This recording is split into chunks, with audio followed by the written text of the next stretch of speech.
என்னடா பண்றீங்க? கேக் வந்து உள்ள வச்சிட்டோம் ஃப்ரெண்ட்ஸ். பீப் சவுண்ட் வந்ததுக்கு அப்புறம் இப்போ வந்து இது 30 அப்படி பாக்குறீங்க பாருங்க ஃப்ரெண்ட்ஸ், எவ்வளோ அழகா வந்திருக்கிறேன்னு. என்ன பண்றீங்க? ஸ்கேட்டிங் விளையாடுறீங்களா? நிதர்ஷன், நீ ஏன் அங்க நிக்கிற?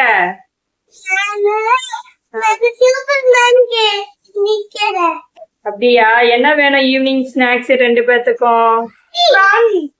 ப்ரௌனியா? ஓகே, செய்யலாமா? செய்யலாமாடா? ஓகே, நீங்க ரெண்டு பேரும் சமத்தா விளையாடுங்க.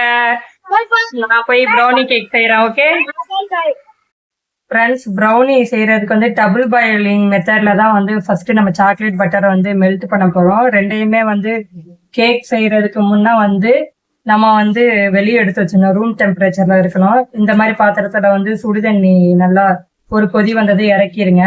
இதுக்கு மேட்ச் ஆகிற மாதிரி ஒரு பாத்திரம் எடுத்துக்கோங்க. சுடுதண்ணி இந்த பாத்திரம் வந்து டச் ஆகக்கூடாது. ஆனா ஆவி வந்து இதுல போகணும். அப்படின்னா தான் வந்து சாக்லேட் நல்லா மெல்ட் ஆகும். இல்லைன்னா ஒரு மாதிரி கட்டி கட்டியா அங்கங்க நின்னுக்குவோம் ஃப்ரெண்ட்ஸ். அதனாலதான். நானும் வந்து ஹெல்ப் பண்ணுவா. பண்ணு.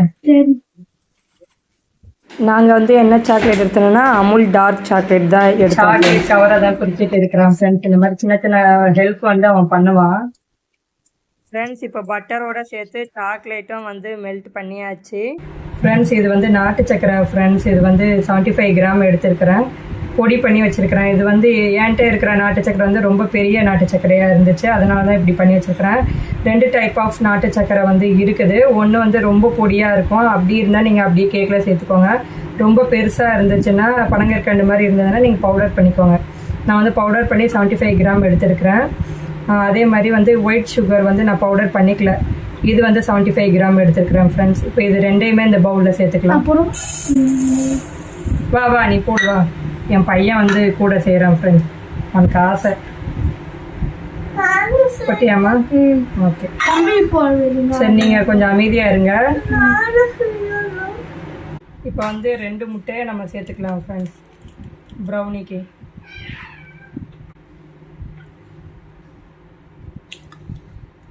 முட்டை ஓடு வந்து உள்ளே விழாத மாதிரி பார்த்து உடைங்க. ஏன்னா அது பட்டுருச்சுன்னா பிள்ளைங்க சாப்பிடும்போது அது இன்ஃபெக்ஷன் ஆகும். ஹேண்ட் பீட்டரும் நம்ம யூஸ் பண்ணி இதை வந்து நல்லா மிக்ஸ் பண்ணி விடலாம் ஃப்ரெண்ட்ஸ். அதே மாதிரி எலக்ட்ரிக் பீட்டரும் யூஸ் பண்ணலாம். எலக்ட்ரிக் பீட்டர் யூஸ் பண்ணிங்கன்னா ஸ்லோ மோடில் பண்ணுங்கள். நான் வந்து பசங்க வந்து செய்ய விட மாட்டாங்க. டக்குன்னு செய்கிறதுக்காக எலக்ட்ரிக் பீட்டர் யூஸ் பண்ணிக்கிட்டேன். இது ஈஸியாகவும் இருக்கும். ஆனால் ரொம்ப ஸ்பீட் வச்சிடாதீங்க. சிங்கிளில், அதாவது லோ ஸ்பீடில் வச்சு நீங்கள் செய்யுங்க. நல்லா சுகர்லாம் வந்து நல்லா கரைஞ்சி வரணும் ஃப்ரெண்ட்ஸ். இது வந்து ஸ்லோ மோட்லேயே தான் ஃப்ரெண்ட்ஸ் பீட் பண்ணோம். ஸ்பீட் வந்து ஜாஸ்தியாக வைக்கக்கூடாது. நான் நம்பர் 2ல் வச்சு தான் பொறுமையாக தான் பீட் பண்ணேன். நீங்கள் வந்து சுகர் பவுடர் பண்ணிட்டு கூட வந்து சேர்த்துக்கலாம். கரையிறதுக்கு டைம் எடுத்தேன்னா அது வந்து டக்குனா உங்களுக்கு வந்து கரைஞ்சிரும். நான் வந்து நாட்டு சக்கரை மட்டும்தான் பவுடர் பண்ணியிருந்தேன். இது வந்து அப்படியே சேர்த்துக்கிட்டேன். இந்த அளவுக்கு வந்து நம்ம சர்க்கரை நல்லா கரையிற அளவுக்கு வந்து பீட் பண்ணிக்கிட்டோம் ஃப்ரெண்ட்ஸ். ஸ்லோ மோடில் வச்சு பீட் பண்ணிக்கிட்டோம். ஆனால் ஃப்ளஃபியாக வரக்கூடாது. இந்த மாதிரி ஹோல்ஸ் மாதிரி வரணும். இந்த மாதிரி இது பண்ணுவோம். நம்ம ஸ்பீடு மூடில் வச்சுட்டோன்னா எங்கெல்லாம் ஃப்ளஃபியாக வந்துடும். ஸோ சர்க்கரை வந்து நல்லாவே கரைஞ்சிருச்சு ஃப்ரெண்ட்ஸ். இதுக்கு அடுத்து வந்து சாக்லேட்டு பட்டர் மெல்ட் பண்ணியிருக்கோம் இல்லையா, அது வந்து நம்ம சேர்த்துக்கலாம்.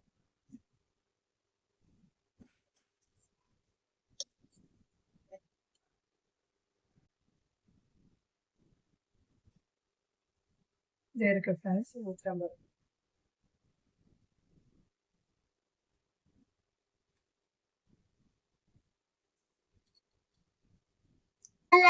மெல்ட் பண்ண சாக்லேட் சிரப் வந்து இதில் சேர்த்தாச்சு ஃப்ரெண்ட்ஸ். இப்போ அப்போ என் சின்ன பையன் வந்து நீ கேக்கே செஞ்சு முடிக்க மாட்டேங்கிறாமா அப்படின்னு புலம்பிகிட்டே இருக்காங்க ஃப்ரெண்ட்ஸ். இப்படி நம்ம வந்து நல்லா மிக்ஸ் பண்ணிக்கணும். இந்த மெல்ட் பண்ணி வச்சுருந்தோம் இல்லையா சாக்லேட்டு பட்டரு, அது ஊற்றுனதுக்கப்புறம் நல்லா நம்ம மெல்ட் பண்ணி வச்சுக்கணும். நல்லா மிக்ஸ் பண்ணி வச்சுக்கணும் ஃப்ரெண்ட்ஸ்.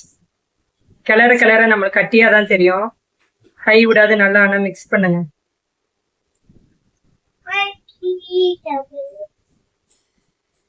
பாருங்க எப்படி வருதுன்னு.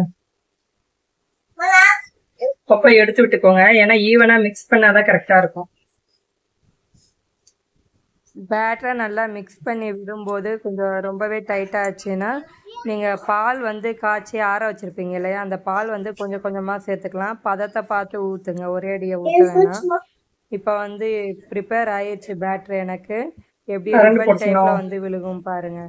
அதே மாதிரி நான் மிக்ஸ் பண்ணி வச்சுருந்தேன், ப்ரீ ஹீட் பண்ணும்போதே கரண்ட் போயிடுச்சு. அதனால தான் என் பையன்கிட்ட நல்லா இட்லி மாவு பதத்துக்கு வந்து மாதிரி கேட்டுட்டு இருந்தேன் ஃப்ரெண்ட்ஸ்.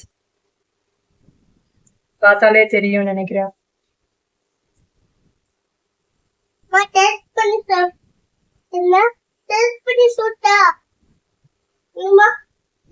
இப்போ வந்து இது ஒரு ஓரமா எடுத்து வச்சிருந்தேன் அந்த ஸ்பேச்சுலாவை.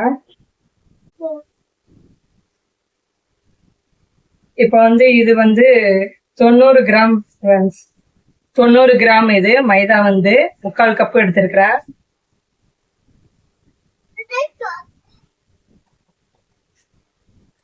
அதே மாதிரி கொக்கோ பவுடர் வந்து 1/4 கப் அளவு எடுத்துருக்கேன் ஃப்ரெண்ட்ஸ். கொக்கோ பவுடர் சேர்த்ததுக்கு அப்புறம் வந்து பொறுமையாக சலிச்சு விடணும் ஃப்ரெண்ட்ஸ். இதில் வந்து பேக்கிங் பவுடர்லாம் நம்ம சேர்க்கணுன்னு அவசியம் இல்லை. அது வந்து நம்ம ப்ளஃபியாக வர்றதுக்காக தான். ஆனால் நம்ம செய்கிறது ப்ரௌனி தானே, அதனால் அதெல்லாம் தேவையில்லை ஃப்ரெண்ட்ஸ். இது நல்லா இப்படி ஒன்று போல் சலிச்சு விட்டுக்கலாம் ஃப்ரெண்ட்ஸ். சலிச்சு விட்டால் தான் நம்ம வந்து மிக்ஸ் பண்ணும்போது கரெக்டாக இருக்கும் பேட்டர் வந்து.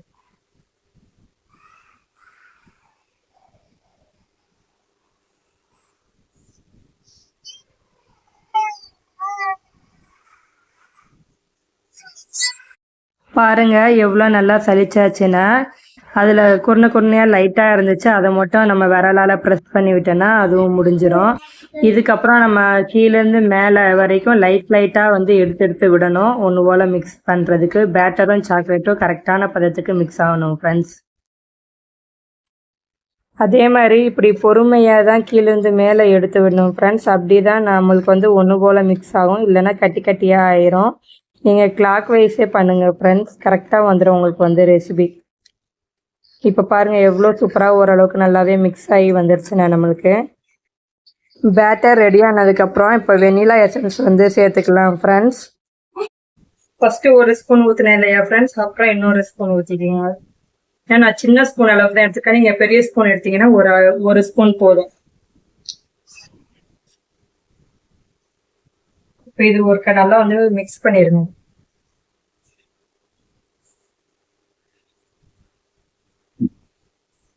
வந்து நான் ஃபர்ஸ்டே வந்து ட்ரேல வந்து பட்டர் ஷீட்ல எண்ணெய் தடவி போட்டு வச்சிருப்பேன் ஃப்ரெண்ட்ஸ். லைட்டா எண்ணெய் தடவினா போதும், ரொம்ப தடவினா அவசியம் இல்லை. இந்த மாதிரி ஸ்கொயர் ஷேப்பே எடுத்துக்கோங்க ஃப்ரெண்ட்ஸ். ஸ்கொயர் ஷேப் ட்ரே வந்து நம்ம எடுத்தோன்னா ப்ரௌனி ரெடி ஆனதுக்கப்புறம் நம்மளுக்கு கட் பண்ணுறதுக்கு வந்து அந்த ஈக்குவல் ஷேப் வந்து கிடைக்கும். அதுக்காக தான் உங்களை வந்து ஸ்கொயர் ஷேப் ட்ரே வந்து யூஸ் பண்ணிக்கோங்க அப்படின்னு சொன்னேன். பார்த்தீங்களா இப்படி ரிப்பனாட்டிக்கு அழகாக விழுகுதுன்னு, இந்த மாதிரி விழுகணும் ஃப்ரெண்ட்ஸ். இதுக்கடுத்து நம்ம வந்து கேக் ட்ரேவை வந்து நல்லா டேப் பண்ணிக்கணும். அதில் உள்ள ஏர் பபுள்ஸ் எல்லாம் ரிலீஸ் ஆனால் தான் கரெக்டாக வெந்து வரும்.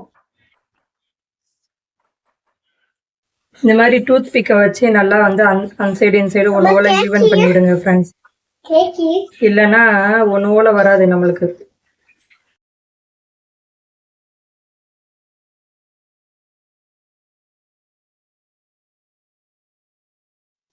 மேலே வந்து டெக்கரேஷனுக்காக சாக்கோ சிப்ஸு அப்புறம் பாதாம் வந்து துருவி வச்சுருந்ததை போட்டு வந்து நல்லா டெக்கரேஷன் பண்ணியிருந்தேன் ஃப்ரெண்ட்ஸ். அதுக்கப்புறமா வந்து அமுல் சாக்லேட் இருக்கு இல்லையா, டார்க் சாக்லேட், அது கொஞ்சமாக மீந்திருந்தது, அது அங்கங்கே வச்சு சூப்பராகவே டெக்கரேட் பண்ணியிருந்தோம். ஓவன் வந்து 180 டிகிரி செல்சியஸ்க்கு வந்து ப்ரீ ஹீட்டுக்கு வந்து வச்சுருக்கிறேன் ஃப்ரெண்ட்ஸ். ஓவன் ஒரு சைடு ப்ரீ ஹீட் ஆகிட்டு இருந்தது, அதுக்குள்ளே இந்த டெக்கரேஷன்லாம் முடிச்சிடலான்னு எனக்கு தெரிஞ்ச அளவுக்கு நான் பண்ணியிருந்தேன் ஃப்ரெண்ட்ஸ். கரண்ட் வேறு நடுவில் போய் வந்துகிட்டே இருந்தது ஃப்ரெண்ட்ஸ். எப்படிடா கேக்கு வந்து நம்மளுக்கு நல்லா வரப்போகுதுன்னு தெரியல. சம்மரில் கரண்ட்டு தொல்லை வேறு கட் ஆகிறது தாங்க முடியாது ஃப்ரெண்ட்ஸ். இங்கே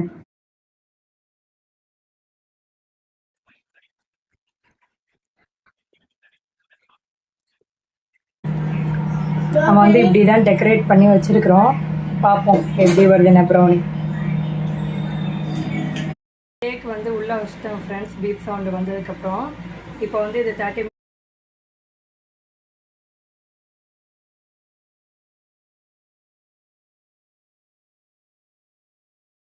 ஃப்ரெண்ட்ஸ் இப்போ வந்து நல்லா பேக் ஆயிடுச்சு கேக்கு. நம்ம வந்து குத்தி பார்க்கலாம் எப்படின்னு.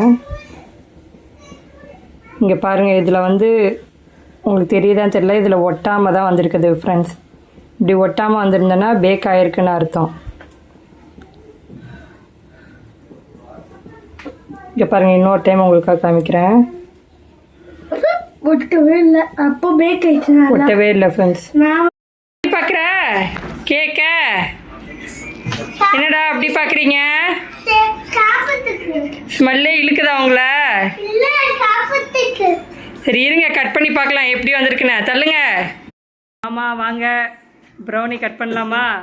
கரண்ட் வேறு அடிக்கடி போச்சு, எப்படி வந்திருக்குன்னு பார்க்கலாம். எனக்கு வந்துருச்சு, நல்லா தான் வந்துருக்குது. கட் பண்ணி பார்ப்போம், பார்த்து முடிவு பண்ணக்கூடாதுல்ல. எட்லாமா நித்து? சே, கத்தி பதிகிறத பார்த்தனா வெந்திருக்கும் போலையே. இருங்க. Happy birthday to you. Happy birthday. Birthday முடிஞ்சு 10 நாள் ஆயிடுச்சு, இப்போ அடுத்த பர்த்டே. எதுமா வேணும்? சாக்லேட் வேணுமா, இது வேணுமா? நித்து Chocolate. சாய் உனக்கு எந்த பீஸ் வேணும்? Pista வேணும். பக்கத்தில் கொண்டு வரணும். பாருங்கள் ஃப்ரெண்ட்ஸ், எவ்வளோ நல்லா ஸ்ட்ரக்சராக வந்திருக்குன்னா. மேலேயும் இந்த சாக்லேட் வந்து அழகாக வந்திருக்கு. எங்கள் நித்துக்குட்டிகிட்ட கேட்போம் எப்படி இருக்குன்னு. இந்தாம்மா கொடு. எப்படி இருக்குடா தங்கம்? சூப்பராக இருக்குதா? டேடிகிட்ட சொல்லி சூப்பராக இருக்குன்னு. நல்லா இருக்கா? ரொம்ப நல்லா இருக்கா? நல்லா இருக்கா? ஒரு டேஸ்ட் பண்ணிட்டேன், இன்னொரு டேஸ்ட் பண்ணுறியா? சூப்பரா. சோனி நீ பண்ணி பாரு, டேஸ்ட் பண்ணு. சூப்பராக வந்திருக்கா? நீங்களே டேஸ்ட் பண்ணுங்க. சாய் குட்டி கொடுப்பா. வாங்கம்மா. எப்படி இருக்கு? அப்பாட்ட சொல்லு, வாய் தரன்னு சொல்ல மாட்டியா? ஓ நல்லா இருக்குது போல ஃப்ரெண்ட்ஸ். சொல்லு, வாய் தரன்னு சொல்லு. இப்போ நல்லா இருக்குது. நான் நல்லா இருக்குதுன்னு சொல்லக்கூடாது, உண்மையா சொல்லணும். டேஸ்ட் வந்திருக்கா? எப்படி ஜூஸியாக அழகாக வந்திருக்கு பாருங்கள். ப்ரௌனி இந்த பக்குவத்துக்கு தான் வரணும் ஃப்ரெண்ட்ஸ்.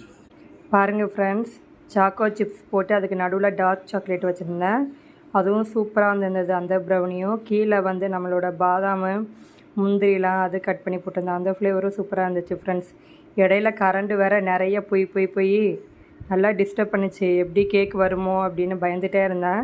சூப்பராக வந்துச்சு. எனக்கு தெரிஞ்சு 20 மினிட்ஸ்லேயே டக்குன்னு ரெடி ஆகிடுச்சு ஃப்ரெண்ட்ஸ். ரொம்ப சூப்பராக இருந்தது.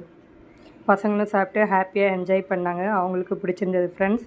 ஸோ ஆறுனதுக்கப்புறம் டப்பாவில் போட்டு எடுத்து வச்சுருக்கிறேன். ஏன்னா பசங்க டெய்லி ஒன்று சாப்பிடுவாங்கன்னு. டோட்டலாக எனக்கு தெரிஞ்சு 650-700 கிராம் இருந்திருக்கும் ஃப்ரெண்ட்ஸ் கேக்கு. நம்ம அந்த மெஷர்மெண்ட்டெல்லாம் கரெக்டாக பண்ணாலே சூப்பராக வரும். எப்படி இருக்கு சாய், நித்து? நல்லா இருந்தது. டேஸ்ட் நல்லா இருக்கா? உண்மையாவா? இரு உங்கள் அப்பாட்ட கேட்போம். ஏங்க எப்படி இருக்கு? நல்லா சூப்பரா இருக்கு. நான் வாங்கிட்டு வந்த பசங்களுக்கு சின்ன பாக்கெட் வாங்கி கொடுப்போம். நல்லா ஜூஸியாக நல்லா இருக்கா? சாஃப்டா இருக்கு. அந்த மேலே சாக்லேட் சிப்ஸ் எல்லாம் போட்டிருந்தேன், அதோட ஃப்ளேவர் எப்படி இருக்கு? சூப்பரா இருக்கு, நல்லா இருக்கு. இவன் என் பையன் வந்து 2 ஃப்ளேவர் வச்சிருந்தான் ஃப்ரெண்ட்ஸ். ஒன்றை சாப்பிட்டான்னு நினைக்கிறேன். ஃப்ரெண்ட்ஸ் ப்ரௌனினா இதுதான். மேலே வந்து அந்த லேயராக அழகாக வந்திருக்கு. இது நடுவில் வந்து டார்க் சாக்லேட் வச்சிருந்தேன். இந்த பிள்ளைங்களுக்கு இப்படி பண்ணால் ரொம்ப பிடிக்கும். அதனால அந்த சாக்லேட்டை பாருங்க எப்படி ஃபிங்கர் வச்சு இது பண்ணியிருக்கிறாங்க. சூப்பராக இருந்தது.